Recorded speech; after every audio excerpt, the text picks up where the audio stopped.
राहुल जी, मैं आपको आपकी दादी इंदिरा गांधी जी का एक कोट देना चाहूंगा। और उन्होंने बोला, इंदिरा गांधी जी ने बोला दैट गांधी जी जेल गए, नेहरू जी जेल गए और सावरकर जी ने माफी मांगी थी। ये इंदिरा गांधी जी की पोजीशन है।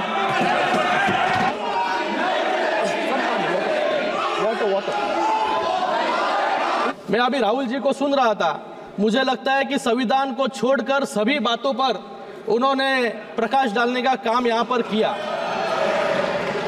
आज इसी संविधान ने एक साधारण परिवार से आने वाले नरेंद्र मोदी जी को प्रधानमंत्री बनाया और इसी संविधान ने आज एक सामान्य शिवसैनिक ऑटो रिक्शा चलाने वाले को महाराष्ट्र का मुख्यमंत्री भी बनाया। आप सुन लीजिए, अभी हमने आपका सुना। गए वक्त भी अभय मुद्रा की बात कर रहे थे, आज भी अभय मुद्रा के बाहर राहुल जी आए नहीं। अभय मुद्रा जो है वो नॉन वायलेंस सिखाता है, लेकिन जैसे अनुराग जी ने कहा कि ये यहाँ पर सुनिए, यहाँ पर इन्होंने कहा Please address the chair. Please address the chair. Yes. No. आज यहाँ पर अभय मुद्रा के बारे में बात कर रहे हैं। अभय मुद्रा जो है नॉन वायलेंस के बारे में सिखाता है, लेकिन इनको ये भूल गए 1984 में नॉन स्टॉप वायलेंस करने का काम जो है सिख भाइयों के साथ इन्होंने किया। ये यहाँ पर सावरकर जी के बारे में बात कर रहे हैं, मुझे इनसे पूछना है, ये जो सावरकर जी का अपमान करते हैं, इनके साथी जो यहाँ पर बैठे होंगे उभाटा वाले, ये उभाटा वालों को मान्य है क्या जो ये सावरकर जी के बारे में बात कर रहे हैं? भाग्य कोई है नहीं मुझे लगता है यहाँ पर। राहुल जी, मैं आपको आपकी दादी इंदिरा गांधी जी का एक कोट देना चाहूंगा। आपसे बात कर रहा हूँ। Responding to letter written by Pandit Bakhle, Secretary to the Swatantraveer Savarkar Rashtriya Smarak, making plans for celebrating the birth centenary of Savarkar. In her letter, Honorable Indira Gandhi ji, dated May 20, 1980, Indira Gandhi ji writes back to Bakhle saying, I have received your letter of 8th May 1980.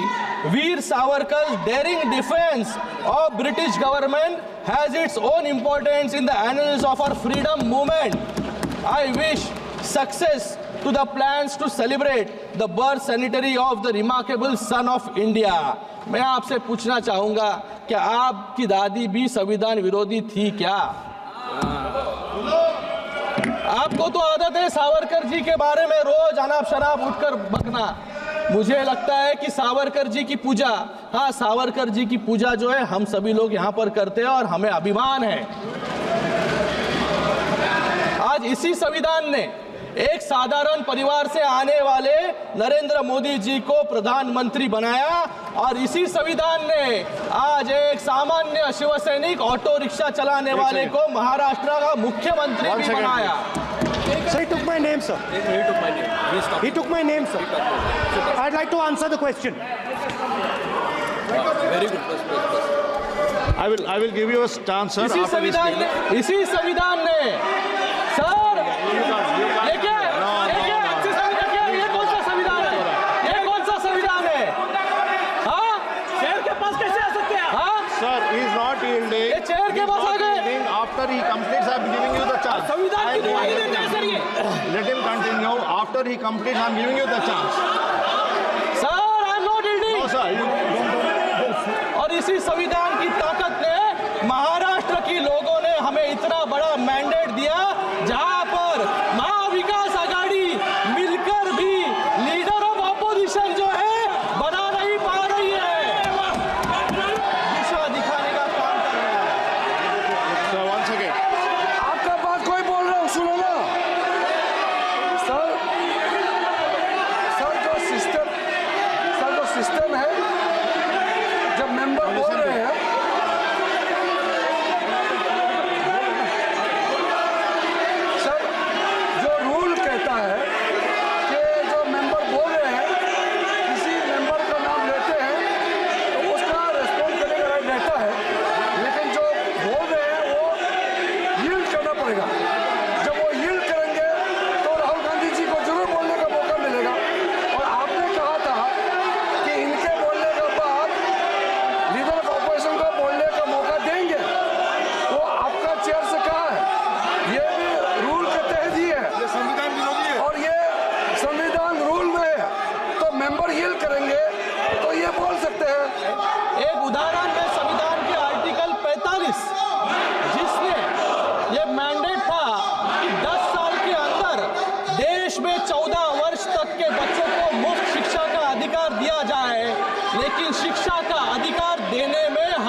Sir उन्होंने मुझसे पूछा, कुछ नियम अध्यक्ष के भी होते हैं। मेंबर ने पूछा कि इंदिरा गांधी जी की सावरकर पे क्या व्यू थी। मैंने ये सवाल एक बार इंदिरा गांधी जी से पूछा था। हाँ, जब मैं छोटा था मैंने पूछा था और उन्होंने बोला, इंदिरा गांधी जी ने बोला कि Savarkar ji compromised with the British, wrote a letter to the British and asked for forgiveness from the British.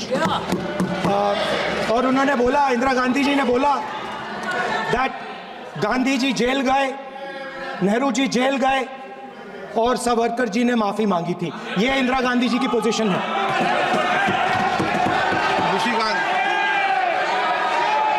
एक लाख शिंदे जी, ये यहाँ पर संविधान के बारे में कंटिन्यूसली हाथ में बुक लेकर लोकसभा के वक्त फेक नैरेटिव फैलाने का काम इन्होंने किया। बीच में तो संविधान की किताब सिर्फ कवर था, अंदर पेजेस जो है ब्लैंक थे, क्योंकि संविधान का इस्तेमाल सिर्फ लोगों का वोट बटोरने के लिए इन्होंने किया। मैं आज इस सदन में एक अत्यंत महत्वपूर्ण घटना का उल्लेख करना चाहूंगा। सर 5 मिनट चाहूंगा, सिर्फ 5 मिनट चाहूंगा कि जो संविधान पर क्यों किया, क्योंकि इसका सिर्फ एक उद्देश्य था, सुप्रीम कोर्ट में इंदिरा गांधी जी के खिलाफ चुनाव याचिकों को खत्म करना था। ये इतनी तेजी से अगर आप शिक्षा और महिलाओं को आरक्षण देते तो आज हमारा देश कहां से कहां पहुंच जाता। This is the greatest misuse and abuse of power and insult to the ideals of Baba Saheb Ambedkar. मैं यहाँ पर मेरी बात अंत में कुछ 4 पंक्तियों बोलकर खत्म करना चाहूंगा। मैं भारत का संविधान हूं, मैं सबको राह दिखाता हूं, समाज के हर वर्ग को उनके अधिकार दिलाता हूं, उलझे न भारत का कोई, सदा प्रयास यह करता हूं, रातों के अंधकार में भी मैं दीपक सदा जलाता हूं। धन्यवाद।